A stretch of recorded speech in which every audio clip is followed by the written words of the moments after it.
Flying through racism, the voices of the Tuskegee Airmen. Welcome back to Burden of History. I'm Dr. Rose, and today we're soaring with the brave Black men who broke the color barrier in the sky. What you're about to hear is the story of the Tuskegee Airmen, nearly 1,000 Black pilots who proved their courage in World War II while fighting two wars, one against Nazi Germany and another against racism at home.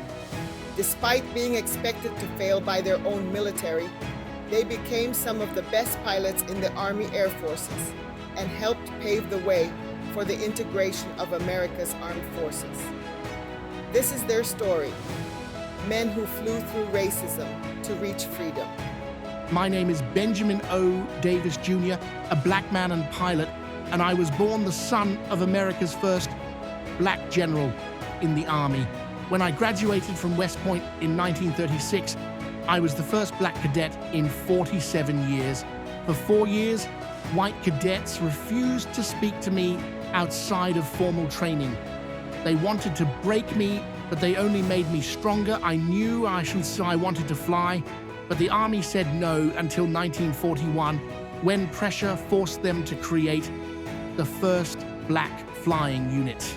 I'm Charles Hall, a black pilot from Brazil, Indiana, and I became the first Tuskegee Airman to shoot down an enemy plane. On July 2, 1943, flying my P-40 Warhawk over Sicily, I spotted two German fighters attacking our bombers. I dove down, lined up my shot, and sent that Nazi plane spinning into the Mediterranean. When I landed, they asked me if I was sure I'd gotten a kill.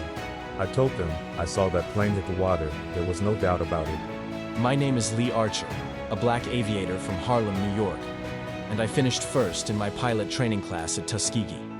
They tried to keep me as a telegrapher in Georgia, but I knew I was meant to fly. On one mission over Hungary, I shot down 3 German aircraft in succession, making me one of only 4 Tuskegee Airmen to achieve 4 aerial victories. They called us the Red Tails because we painted our plane tails bright red, and German pilots learned to fear those red tails. I'm Charles McGee, a black fighter pilot from Cleveland, Ohio, and I flew more combat missions than almost any other Tuskegee Airman, 137 missions in World War II alone. I'd go on to fly over 400 combat missions in 3 wars. Every time I climbed into that cockpit, I carried the hopes and dreams of every black person who'd been told they weren't good enough, smart enough, or brave enough to defend their country. My name is Roscoe Brown, a black pilot. And on March 24, 1945, I shot down a German Me-262, one of history's first operational jet fighters. We were escorting B-17 bombers when 600 miles deep into Berlin when 25 of those Nazi jets attacked. I lined up behind one of those jets and let loose with everything I had. Down it went. 3 of us, Tuskegee Airmen, shot down German jets that same day. I'm Coleman Young, a black bombardier and navigator with the 477th Bombardment Group. But our biggest battle wasn't in the sky. It was right here on American soil at Freeman Field. When they tried to segregate our officers' club, 101 of us black officers said no. We organized, we resisted, and we got arrested for demanding the same rights as white officers. They called it the Freeman Field Mutiny. I call it standing up for dignity. This is Benjamin O. Davis Jr. again. We weren't just fighting Germans.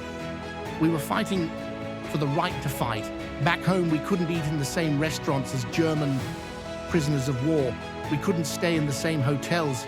In the South, we were treated worse than enemy soldiers, but in the air, skill and courage were all that mattered, and we had both in abundance. Charles Hall again, the 99th Fighter Squadron. That was us, the first black fighter unit to see combat. They said we were an experiment, expected to fail. Some bigoted generals wrote reports claiming we weren't aggressive enough, that we couldn't handle combat. But when we joined the 332nd Fighter Group and started escorting bombers deep into Germany, we proved them wrong. Lee Archer here again.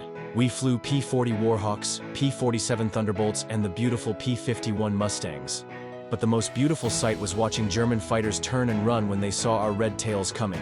We shot down 112 enemy aircraft, destroyed 273 more on the ground.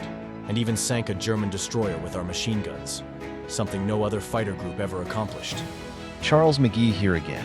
The White Bomber crews started requesting us specifically for escort missions because we stayed with them. Other fighter groups might chase off after enemy planes and leave the bombers exposed, but Colonel Davis taught us, stick with the bombers, bring them home safe. We lost bombers on only 25 of our 179 escort missions, the best record in the 15th Air Force. This is Roscoe Brown. When they said black men couldn't learn to fly complex aircraft, we learned to fly them better than most white pilots. When they said we were cowards, we flew missions that would make seasoned veterans tremble. Many of us flew double or triple the number of missions required because they wouldn't rotate us out like they did white pilots. At Selfridge Field, they banned us from the Officers Club. At Freeman Field, they tried the same thing. But we organized, we resisted, and we fought back with coordinated, nonviolent action that became a model for the civil rights movement. We weren't just fighting fascism abroad, we were fighting Jim Crow at home. Benjamin O. Davis Jr., here I am again. I named my P-51 Mustang by request because bomber crews started asking for the Tuskegee Airmen by name. We earned our reputation mission by mission, victory by victory. I flew 67 combat missions and earned the Distinguished Flying Cross with my own father, the first black general in the Army, me pinning the medal on my chest. Charles Hall here again. Apparently I have a lot to say. We faced racism from our own side that was sometimes worse than enemy fire. White officers sabotaged our equipment, denied us proper facilities, and tried to keep us from proving our worth. But every time we took to the sky, we carried the pride of our race on our wings. We knew the eyes of the world were watching. Lee Archer here. I have other things to say. After the war, I became one of the first black vice presidents of a major corporation. But I never forgot that it was in the cockpit of a P-51 that I first proved that excellence has no color. We opened the door for every black person who came after us in aviation, in the military, and in corporate America. Charles McGee again. Yep. When President Truman integrated the military in 1948, it was partly because we had proven that black Americans could serve with distinction alongside anyone. We didn't just fly planes, we flew through the barriers of prejudice and showed America what we could do when given the chance. All airmen together. We are the Tuskegee Airmen, nearly 1,000 black pilots and 14,000 support personnel who rewrote the rules about what black Americans could achieve. We flew over 15,000 sorties, earned more than 150 distinguished flying crosses, and never lost a single bomber to enemy fighters on escort missions. We proved that the content of our character mattered more than the color of our skin. We didn't just fight fascism, we helped defeat racism in America's military forever. The Tuskegee Airmen story is one of excellence triumphing over expectation, of courage conquering prejudice. Their outstanding combat record not only helped win World War II, but also provided crucial evidence for President Truman's 1948 decision to integrate the armed forces. These men didn't just break the color barrier, they shattered it completely, paving the way for generations of black Americans in military service.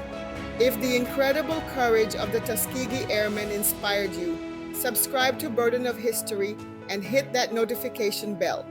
We're bringing you more untold stories of heroes who changed our world. Which other barrier-breaking pioneers should we honor next? Tell us in the comments below.